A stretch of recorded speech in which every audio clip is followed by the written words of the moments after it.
ಸ್ನೇಹಿತರೆ, ಮೀಡಿಯಾ ಮಾಸ್ಟರ್ಸ್ಗೆ ಸ್ವಾಗತ ಸುಸ್ವಾಗತ. ಗೆಳೆಯರೆ, ಮಳೆ ನಿಂತರೂ ಮಳೆಯ ಹನಿ ನಿಲ್ಲಿಲ್ಲ ಅನ್ನೋ ಮಾತನ್ನು ನೀವು ಕೇಳಿದಿರಲ್ವಾ?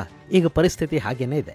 ಮೇ 7ನೇ ತಾರೀಕು ಭಾರತ ನಡೆಸಿದ ಆಪರೇಷನ್ ಸಿಂಧೂರ್ ಹಾಗೂ ಆ ನಂತರದ ರಿಟಾಲಿಯೇಷನ್ ಸ್ಟ್ರೈಕ್ಗಳು ಎಲ್ಲ ನಡೆದು ತಿಂಗಳುಗಳೇ ಕಳೆದು ಹೋದರೂ ಕೂಡ ಪಾಕಿಸ್ತಾನಕ್ಕೆ ಮಾತ್ರ ಅದನ್ನಿನ್ನೂ ಜೀರ್ಣಿಸಿಕೊಳ್ಳೋದಕ್ಕೆ ಆಗ್ತಾ ಇಲ್ಲ.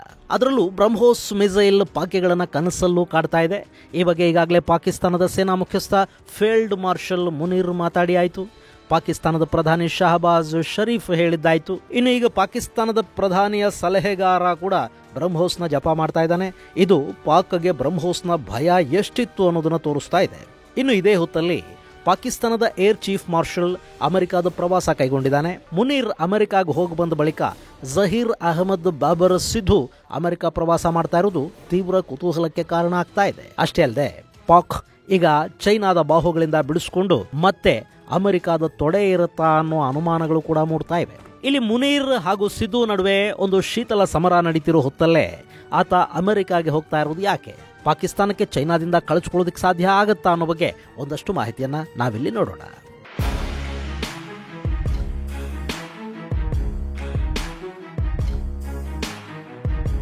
ಗೆಳೆಯರೆ, ಪಾಕಿಸ್ತಾನ ಅನ್ನೋ ದೇಶ ಈಗ ಚೈನಾನ ಬಿಟ್ಟು ಅಮೆರಿಕಾದ ತೊಡೆ ಇರೋದಕ್ಕೆ ಹೋಗ್ತಾ ಇರೋ ಕಥೆಯನ್ನು ಹೇಳೋದಕ್ಕೂ ಮುನ್ನ ಭಾರತದ ಆಪರೇಷನ್ ಸಿಂಧೂರ್ ಹಾಗೂ ಅಲ್ಲಿ ಬಳಕೆಯಾದ ಬ್ರಹ್ಮೋಸ್ ಬಗ್ಗೆ ಪಾಕಿಸ್ತಾನವನ್ನು ಕಾಡ್ತಾ ಇರೋ ಆತಂಕದ ಬಗ್ಗೆ ಹೇಳ್ಬಿಡ್ತೀನಿ. ಅದು ಮೇ 9ರ ರಾತ್ರಿ. ಅಷ್ಟೊತ್ತಿಗಾಗಲೇ ಭಾರತ ಪಾಕಿಸ್ತಾನದಲ್ಲಿನ ಉಗ್ರರ ನೆಲೆಗಳನ್ನು ಹೊಡೆದು ಹಾಕಿತ್ತು. ಅದಕ್ಕೆ ಪ್ರತಿಯಾಗಿ ಪಾಕಿಸ್ತಾನ ಭಾರತದ ಮೇಲೆ ದಾಳಿ ಮಾಡಿತು. ಆ ದಾಳಿಯನ್ನು ವಿಫಲಗೊಳಿಸಿದ್ದ ಭಾರತ ಮೇ 9ನೇ ತಾರೀಕು ರಾತ್ರಿ ಪಾಕಿಸ್ತಾನದ ಏರ್ ಬೇಸ್ಗಳ ಮೇಲೆ ದಾಳಿ ಮಾಡೋದಕ್ಕೆ ಶುರು ಮಾಡಿತು. ಆ ದಾಳಿಯಲ್ಲಿ ಭಾರತ ಬಳಸಿದ್ದು ಬ್ರಹ್ಮೋಸ್ ಮಿಸೈಲ್ಗಳನ್ನು. ಆ ಕ್ಷಿಪಣಿಗಳು ಎಷ್ಟು ನಿಖರವಾಗಿ ದಾಳಿ ಮಾಡಿದ್ವು ಅಂದರೆ ಪಾಕಿಸ್ತಾನದ ಒಳಗೆ ಬ್ರಹ್ಮೋಸ್ ಬರ್ತಾ ಇದೆ ಅನ್ನೋದು ಕೂಡ ಅವರಿಗೆ ಸರಿಯಾಗಿ ಗೊತ್ತಾಗಲೇ ಇಲ್ಲ. ಆದರೆ ಇನ್ನೇನು ಬ್ರಹ್ಮೋಸ್ ನಿಗದಿತ ಗುರಿಯನ್ನು ತಲುಪುತ್ತೆ ಅನ್ನೋ ಸಂದರ್ಭದಲ್ಲಿ ಪಾಕಿಸ್ತಾನ ಬ್ರಹ್ಮೋಸ್ ಕ್ಷಿಪಣಿಯನ್ನು ಗಮನಿಸಿತು. ಆದರೆ ಅಲ್ಲಿ ರಿಯಾಕ್ಟ್ ಮಾಡೋದಿರಲಿ, ಅದರ ಬಗ್ಗೆ ಯೋಚನೆ ಮಾಡೋದಕ್ಕೆ ಕೂಡ ಅವರಿಗೆ ಸಮಯ ಇರಲಿಲ್ಲ. ಅಷ್ಟರಲ್ಲಿ ನೂರ್ ಖಾನ್ ಸೇರಿದ ಹಾಗೆ ಪಾಕಿಸ್ತಾನದ ಸಾಕಷ್ಟು ಏರ್ ಬೇಸ್ಗಳ ಮೇಲೆ ಭಾರತದ ದಾಳಿ ಮುಗದೇ ಹೋಗಿತ್ತು. ಅಲ್ಲಿ ಪಾಕಿಸ್ತಾನ ತೀವ್ರ ಕಳವಳಕ್ಕೆ ಗುರಿಯಾಗಿದ್ದು ರಾವಲ್ಪಿಂಡಿ ಬಳಿಯಲ್ಲಿನ ನೂರ್ ಖಾನ್ ಏರ್ ಬೇಸ್ ಮೇಲಿನ ದಾಳಿ ಬಗ್ಗೆ. ಯಾಕೆಂದ್ರೆ ಅಲ್ಲಿ ಅವರ ನ್ಯೂಕ್ಲಿಯರ್ ಸಿಡಿತಲೆಗಳಿದ್ವು. ಹೀಗಾಗಿ ಪಾಕ್ಗೆ ನೂರ್ ಖಾನ್ ಮೇಲಿನ ದಾಳಿಯನ್ನು ಅರಗಿಸಿಕೊಳ್ಳೋದಕ್ಕೆ ಸಾಧ್ಯ ಆಗಲಿಲ್ಲ. ಹಾಗಂತ ಅವರು ಭಾರತದ ಮೇಲೆ ಮರುದಾಳಿಯನ್ನು ಕೂಡ ನಡೆಸೋದಕ್ಕಾಗಲಿಲ್ಲ. ಯಾಕೆಂದ್ರೆ ಅಷ್ಟೊತ್ತಿಗಾಗಲೇ ಪಾಕಿಸ್ತಾನ ತನ್ನ 20% ವಾಯುಶಕ್ತಿಯನ್ನ ಕಳ್ಕೊಂಡಾಗಿತ್ತು. ಈ ಹಂತದಲ್ಲೇ ಅವರು ಅಮೆರಿಕ ಮತ್ತು ಸೌದಿ ಅರೇಬಿಯಾದ ಸಹಾಯ ಕೇಳಿದ್ದು ಮತ್ತು ಹೆಂಗಾದರೂ ಮಾಡಿ ನಮ್ಮನ್ನ ಭಾರತದಿಂದ ಕಾಪಾಡಿ ಅಂತ ಬೇಡೋದಕ್ಕೆ ಶುರು ಮಾಡಿದ್ದು. ಈ ವಿಷಯದ ಬಗ್ಗೆ ಈಗ ಮತ್ತೆ ನೆನಪು ಮಾಡಿಕೊಂಡಿರೋ ಪಾಕಿಸ್ತಾನದ ಪ್ರಧಾನಿಯ ಸಲಹೆಗಾರ ರಾಣಾ ಸನಾವುಲ್ಲಾ, ನಾವವತ್ತು ಭಾರತದಿಂದ ಬಂದ ಬ್ರಹ್ಮೋಸ್ ಕ್ಷಿಪಣಿಗಳು ಅಣ್ವಸ್ತ್ರ ಸಿಡಿತಲೆಗಳನ್ನೇನಾದರೂ ತಗೊಂಡು ಬಂದು ಬಿಟ್ಟಿದ್ರೆ ಏನು ಮಾಡೋದು ಅಂತ ಯೋಚಿಸ್ತಾ ಇದ್ವಿ. ಹಾಗೇನಾದರೂ ಆದರೆ ನಾವು ಪ್ರತಿ ದಾಳಿ ಮಾಡೋದಕ್ಕೆ ಕೇವಲ 30 ಸೆಕೆಂಡ್ಗಳಲ್ಲಿ ನಿರ್ಧಾರವನ್ನ ಮಾಡಬೇಕಾಗಿತ್ತು, ಮಾಡ್ತಾ ಇದ್ವಿ. ಆದರೆ ಒಂದು ಉತ್ತಮ ವಿಷಯ ಅಂದ್ರೆ ಭಾರತ ಬ್ರಹ್ಮೋಸ್ಗೆ ಅಣ್ವಸ್ತ್ರ ಸಿಡಿತಲೆಗಳನ್ನು ಜೋಡಿಸಿರಲಿಲ್ಲ. ಇದು ನಾವು ದೊಡ್ಡ ನಿಟ್ಟುಸಿರು ಬಿಡುವ ಹಾಗೆ ಮಾಡ್ತು. ಇಲ್ಲದೆ ಹೋದ್ರೆ ಎರಡು ದೇಶಗಳ ನಡುವೆ ಅಣ್ವಸ್ತ್ರ ಯುದ್ಧ ನಡೀತಾ ಇತ್ತು, ಅದು ಇಡೀ ವಿಶ್ವವನ್ನ ಆವರಿಸ್ತಾ ಇತ್ತು ಅಂತೆಲ್ಲ ಹೇಳ್ಕೊಂಡಿದ್ದಾನೆ. ಗೆಳೆಯರೆ, ಇಲ್ಲಿ ಭಾರತ ಪಾಕಿಸ್ತಾನದ ಮೇಲೆ ಅಣ್ವಸ್ತ್ರ ದಾಳಿ ಮಾಡಬೇಕು ಅಂತೇನಾದ್ರೂ ಅಂದುಕೊಂಡು ಬಿಟ್ಟಿದ್ರೆ ಅವರಿಗೆ ಎರಡನೇ ಚಾನ್ಸ್ ಆದ್ರೂ ಎಲ್ಲಿ ಕೊಡ್ತಾ ಇತ್ತು? ಮೊದಲ ದಾಳಿಯಲ್ಲೇ ಅವರ ಎಲ್ಲವನ್ನೂ ನಾಶ ಮಾಡಿಬಿಡ್ತಾ ಇತ್ತು. ಇಷ್ಟಕ್ಕೂ ಭಾರತದ ಮೇಲೆ ದಾಳಿ ಮಾಡೋದಕ್ಕೆ ಅವ್ರ ಹತ್ರ ಏನಿದೆ? ಇರೋದು ಒಂದಷ್ಟು ಕಡಿಮೆ ಶಕ್ತಿಯ ಡರ್ಟಿ ಬಾಂಬುಗಳು. ಅವುಗಳನ್ನ ತಗೊಂಡು ಬಂದು ಹಾಕೋದಿಕ್ಕೂ ಅವ್ರ ಹತ್ರ ಮಿಸೈಲ್ಗಳಿಲ್ಲ. ಭಾರತ ಹೊಡೆದು ಕೆಡವಿದ ಪಾಕಿಸ್ತಾನದ ಮಿಸೈಲ್ಗಳ ಪೈಕಿ ಅವರ ಬ್ಯಾಲಿಸ್ಟಿಕ್ ಮಿಸೈಲುಗಳು ಇದ್ವು. ಹೀಗಿರುವಾಗ ಹೇಗೆ ಮಾಡ್ತಾರೆ ಭಾರತದ ಮೇಲೆ ದಾಳಿನ? ಆದರೂ ಪಾಪ ಅವರು ಭಾರತದ ಮೇಲೆ ದಾಳಿ ಮಾಡಬೇಕು ಅಂತ ಮಾತಾಡ್ಕೊಂಡಿದ್ರಂತೆ. ಇದನ್ನೇ ಈ ಹಿಂದೆ ಅಲ್ಲಿನ ಪ್ರಧಾನಿ ಬೇರೆ ರೀತಿಯಲ್ಲಿ ಹೇಳಿದ್ದ. ನಾವು ನಮಾಜ್ ಮಾಡಿ ಭಾರತದ ಮೇಲೆ ದಾಳಿ ಮಾಡಬೇಕು ಅಂತ ಅಂದ್ಕೋತಾ ಇದ್ವಿ, ಆದರೆ ನಮಗೆ ನಮಾಜ್ ಮಾಡೋದಕ್ಕೂ ಭಾರತ ಬಿಡಲಿಲ್ಲ, ಅಷ್ಟರಲ್ಲೇ ನಮಗೆ ಹೊಡೆದು ಬಿಡ್ತು ಅಂತ ಪಾಕಿಸ್ತಾನದ ಪ್ರಧಾನಿ ಶಹಬಾಜ್ ಹೇಳಿದ್ದು ನಿಮಗೆ ನೆನಪಿರಬೇಕು. ಇನ್ನು ಇದನ್ನೆಲ್ಲ ಹೇಳುವಾಗ ಈ ಸನಾವುಲ್ಲಾ ಒಂದಷ್ಟು ನಿಜಗಳನ್ನು ಕೂಡ ಹೇಳಿದ್ದಾನೆ. ಭಾರತ ನೂರ್ ಖಾನ್ ಮೇಲೆ ದಾಳಿ ಮಾಡಿದ ನಂತರ ಪಾಕಿಸ್ತಾನ ಸಂಧಾನಕ್ಕೆ ಸಿದ್ಧ ಆಯ್ತಂತೆ. ಭಾರತ ನಮಗೆ ಹೊಡಿತಾ ಇದೆ, ಕಾಪಾಡಿ ಕಾಪಾಡಿ ಅಂತ ಅಮೆರಿಕನ ಅವರು ಕೇಳ್ಕೊಂಡಿದ್ದಾಗಲೇ ಇದನ್ನೇ ರಾಣಾ ಸನಾವುಲ್ಲಾ ಸ್ವಲ್ಪ ಮರ್ಯಾದೆಯಿಂದ ಹೇಳ್ಕೊಂಡಿದ್ದಾನೆ. ನೂರ್ ಖಾನ್ ಮೇಲೆ ಭಾರತ ದಾಳಿ ಮಾಡಿದ ಕೂಡಲೇ ನಾವು ಅಮೆರಿಕಾಗೆ ಆ ಬಗ್ಗೆ ಮಾಹಿತಿಯನ್ನು ಕೊಟ್ವಿ. ಟ್ರಂಪ್ ನಮ್ಮ ಸಹಾಯಕ್ಕೆ ಬಂದ್ರು. ನಾವು ಕೇಳಿಕೊಂಡಿದ್ದರಿಂದ ಅಮೆರಿಕ ಭಾರತದ ಜೊತೆ ಮಾತುಕತೆಗೆ ಮುಂದಾಯಿತು. ಇದರ ಜೊತೆಗೆ ಸೌದಿಯ ಯುವರಾಜ ನಮಗೆ ಸಹಾಯ ಮಾಡೋದಕ್ಕೆ ಮುಂದೆ ಬಂದ ಅಂತ ಕೂಡ ಸನಾವುಲ್ಲಾ ಹೇಳಿಕೊಂಡಿದ್ದಾನೆ. ಈ ಮಾತನ್ನ ಈ ಹಿಂದೆ ಪಾಕಿಸ್ತಾನದ ಉಪ ಪ್ರಧಾನಿ ಇಶಾಕ್ ದರ್ ಕೂಡ ಹೇಳಿದ್ರು. ಅವತ್ತು ದರ್ ಸೌದಿಯ ಯುವರಾಜನಿಗೆ ಫೋನ್ ಮಾಡಿದ್ರಂತೆ. ಆಗ ಸೌದಿಯ ಯುವರಾಜ ಮೊಹಮ್ಮದ್ ಬಿನ್ ಸಲ್ಮಾನ್ ಜೈಶಂಕರ್ ಜೊತೆ ನಾನು ಮಾತಾಡ್ಲಾ ಅಂತ ಕೇಳಿದ್ರಂತೆ. ಆಗ ದಾರ್ ದಯವಿಟ್ಟು ಮಾತಾಡಿ ಅಂತ ಬೇಡಿದ ಮೇಲೆ ಜೈಶಂಕರ್ ಜೊತೆ ಸೌದಿಯ ಯುವರಾಜ ಮಾತಾಡಿದ್ನಂತೆ. ಪಾಕಿಸ್ತಾನ ಸಂಧಾನಕ್ಕೆ ಸಿದ್ಧ ಇದೆ ಅನ್ನೋ ಮಾಹಿತಿಯನ್ನ ಸೌದಿ ಜೈಶಂಕರ್ಗೆ ಕನ್ವೆ ಮಾಡ್ತಂತೆ. ಹೀಗೆ ಪಾಕ್ ಎಲ್ಲೆಲ್ಲಿಂದ ಸಾಧ್ಯವೋ ಆ ಎಲ್ಲ ದಾರಿಗಳ ಮೂಲಕ ಭಾರತವನ್ನ ಸಂಧಾನಕ್ಕೆ ಒಪ್ಪಿಸೋದಕ್ಕೆ ಪ್ರಯತ್ನ ಪಡ್ತು ಅನ್ನೋದನ್ನ ಈಗ ರಾಣಾ ಸನಾವುಲ್ಲಾ ಕೂಡ ಹೇಳ್ತಾ ಇದ್ದಾನೆ.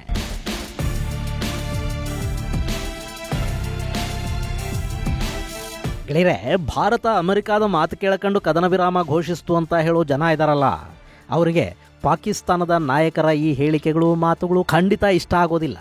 ಇಲ್ಲಿ ಪಾಕಿಸ್ತಾನ ಯುದ್ಧವನ್ನಿನ್ನು ಮುಂದುವರಿಸೋದಕ್ಕೆ ಸಾಧ್ಯ ಇಲ್ಲ ಅನ್ನೋ ಕಾರಣಕ್ಕೇನೆ ಸಂಧಾನಕ್ಕೆ ಮುಂದಾಗಿತ್ತು. ಇನ್ನು ಭಾರತ ನಾವು ಪಾಕಿಸ್ತಾನದ ವಿರುದ್ಧ ಯುದ್ಧ ಮಾಡ್ತಾ ಇಲ್ಲ, ನಮ್ಮ ಯುದ್ಧ ಭಯೋತ್ಪಾದಕರ ವಿರುದ್ಧ ಮಾತ್ರ ಅನ್ನೋ ನಿಲುವಿಗೆ ಮೊದಲಿಂದಲೂ ಅಂಟುಕೊಂಡಿತ್ತು. ಅಲ್ಲಿ ಪಾಕ್ ಪ್ರತಿದಾಳಿ ಮಾಡದೇ ಇದ್ದಿದ್ರೆ ಭಾರತ ಕೇವಲ ಉಗ್ರ ಶಿಬಿರಗಳ ಮೇಲಿನ ದಾಳಿಗೆ ಸುಮ್ಮನಾಗ್ತಾ ಇತ್ತು. ಆದ್ರೆ ಯಾವಾಗ ಪಾಕಿಸ್ತಾನ ಭಾರತದ ವಿರುದ್ಧ ಪ್ರತಿದಾಳಿಗಿಳಿತೋ ಅದಕ್ಕೆ ಪ್ರತಿಯಾಗಿ ಭಾರತ ಉತ್ತರ ಕೊಡ್ತಾ ಹೋಗ್ತಾ ಇತ್ತು.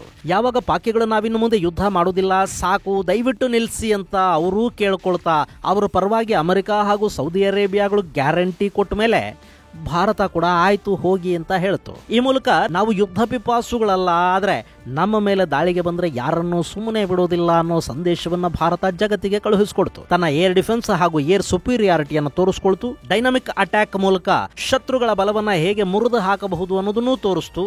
ತನ್ನ ಆಯುಧಗಳಿಗೆ ಒಂದಷ್ಟು ಮಾರ್ಕೆಟ್ ಅನ್ನು ಕೂಡ ಮಾಡಿಕೊಳ್ತು. ಹಾಗೆ ಆಪರೇಷನ್ ಸಿಂಧೂರದ ಮೂಲಕ ಚೈನಾದ ಆಯುಧಗಳ ಬಣ್ಣ ಬಯಲು ಮಾಡುವುದರಲ್ಲಿ ಕೂಡ ಭಾರತ ಯಶಸ್ವಿಯಾಯಿತು. ಚೈನಾ ಪಾಕಿಸ್ತಾನಕ್ಕೆ ಏರ್ ಡಿಫೆನ್ಸ್ ಅನ್ನು ಮಾತ್ರ ಕೊಟ್ಟಿರಲಿಲ್ಲ, ಕ್ಷಣದ ಸ್ಯಾಟಲೈಟ್ ಮಾಹಿತಿಯನ್ನ ಕೂಡ ಕೊಡ್ತಾ ಇತ್ತು. ಭಾರತದ ಸೇನಾ ಚಲನವಲನಗಳ ಬಗ್ಗೆ, ಡೆಪ್ಲಾಯ್ಮೆಂಟ್ ಬಗ್ಗೆ ಕ್ಷಣದ ಮಾಹಿತಿಯನ್ನ ಪಾಕಿಸ್ತಾನಕ್ಕೆ ಕೊಡ್ತಾ ಇದ್ದದ್ದು ಚೈನಾನೇ. ಹಾಗೆ ಟರ್ಕಿ ಕೂಡ ಒಂದಷ್ಟು ಡ್ರೋನ್ ಹಾಗೂ ಇನ್ನಿತರ ಆಯುಧಗಳನ್ನ ಪಾಕಿಸ್ತಾನಕ್ಕೆ ಕೊಟ್ಟಿತ್ತು. ಅಲ್ಲಿ ಗಡಿ ಒಂದೇ ಆದರೂ ಶತ್ರುಗಳು 3 ಮಂದಿ ಇದ್ರು. ಅವರೆಲ್ಲರನ್ನ ಏಕಕಾಲಕ್ಕೆ ಭಾರತ ಸಮರ್ಥವಾಗಿ ಎದುರಿಸಿತ್ತು.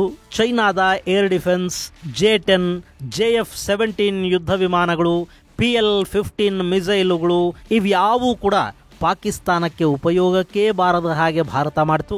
ಈಗ ಚೈನಾದ ಆಯುಧಗಳು, ಅದರಲ್ಲೂ ಅವರ ಎಕ್ಸ್ಪೋರ್ಟ್ ಕ್ವಾಲಿಟಿಯ ಆಯುಧಗಳು ಅಂದ್ರೆ ಏನು ಅನ್ನೋದು ಜಗತ್ತಿಗೆ ಗೊತ್ತಾಗಿದೆ. ಅದರಲ್ಲೂ ಪಾಕಿಸ್ತಾನಕ್ಕೆ ತುಂಬಾ ಚೆನ್ನಾಗಿ ಈ ಆಯುಧಗಳ ಬಗ್ಗೆ ಅರ್ಥ ಆಗಿದೆ. ಹೀಗಾಗಿನೇ ಭಾರತವನ್ನು ಎದುರಿಸಬೇಕು ಅಂದ್ರೆ ನಮ್ಮ ಜೊತೆ ಅಮೆರಿಕ ಇರಬೇಕು, ನಮಗೆ ಅಮೆರಿಕಾದ ಆಯುಧಗಳು ಬೇಕು ಅನ್ನೋದನ್ನ ಪಾಕಿಸ್ತಾನ ಅರ್ಥ ಮಾಡ್ಕೊಂಡಿದೆ. ಸೊ ಪಾಕಿಸ್ತಾನ ಮತ್ತೆ ಅಮೆರಿಕಾದ ತೊಡೆ ಏರೋದಕ್ಕೆ ಹೋಗ್ತಾ ಇದೆ. ಗೆಳೆಯರೆ, ಪಾಕಿಸ್ತಾನವನ್ನ ನಾನು ಆಗಾಗ ನಗರವಧು ಅಂತ ಕರೆಯೋದು ಇದೇ ಕಾರಣಕ್ಕೇನೆ. ಅವರಿಗೆ ಎಲ್ಲೂ ಒಂದು ನಿಷ್ಠೆ ಅನ್ನೋದಿಲ್ಲ. ಒಂದಷ್ಟು ದಿನ ಅಮೆರಿಕಾಗೆ ತಲಾಖ್ ಕೊಟ್ರೆ ಚೈನಾ, ಮತ್ತೆ ಅಮೆರಿಕ ಅನ್ನೋ ಹಳೆ ಗಂಡಾನೇ ಬೇಕು ಅನ್ನಿಸಿದ್ರೆ ಮಧ್ಯೆ ನಿಕಾ ಹಲಾಲ್ ಮಾಡಿಸೋದಿಕ್ಕೆ ಅಂದ್ರೆ ಸ್ವಲ್ಪ ದಿನ ಗಂಡನ ಪಾತ್ರ ವಹಿಸೋದಿಕ್ಕೆ ಟರ್ಕಿ, ಆಮೇಲೆ ಅಮೆರಿಕ, ಇನ್ನು ಸ್ವಲ್ಪ ಜಾಸ್ತಿ ಕೊಟ್ರೆ ಮತ್ತೆ ಚೈನಾ. ಇದು ಪಾಕಿಸ್ತಾನದ ಪರಿಸ್ಥಿತಿ. ಈಗ ಅವರು ಅಮೆರಿಕ ಜೊತೆ ಮತ್ತೆ ನಿಖಾ ಮಾಡ್ಕೊಳ್ಳೋದಕ್ಕೆ ಹೋಗ್ತಾ ಇದ್ದಾರೆ. ಅದರ ಫಲಾನೇ ಮೊನ್ನೆ ಆಸಿಮ್ ಮುನೀರ್ ಅಮೆರಿಕಾಗೆ ಹೋಗಿ ಟ್ರಂಪ್ಗೆ ಮೈತುಂಬ ಬೆಣ್ಣೆ ಹಚ್ಚಿ ನೋಬೆಲ್ ಕೊಡಬೇಕು ನಿಮಗೆ ಅಂತ ಹೇಳಿ ಬಂದಿದ್ದಾನೆ. ಅದರ ಬೆನ್ನಲ್ಲೇ ಈಗ ಪಾಕಿಸ್ತಾನದ air chief marshal Zaheer Ahmed Babar Sidhu ಕೂಡ ಅಮೆರಿಕ ಪ್ರವಾಸಕ್ಕೆ ಹೋಗ್ತಾ ಇದ್ದಾನೆ. ಆತ ಅಲ್ಲಿ ಯಾರಿಗೆ ಏನು ಹಚ್ತಾನೋ ಗೊತ್ತಿಲ್ಲ.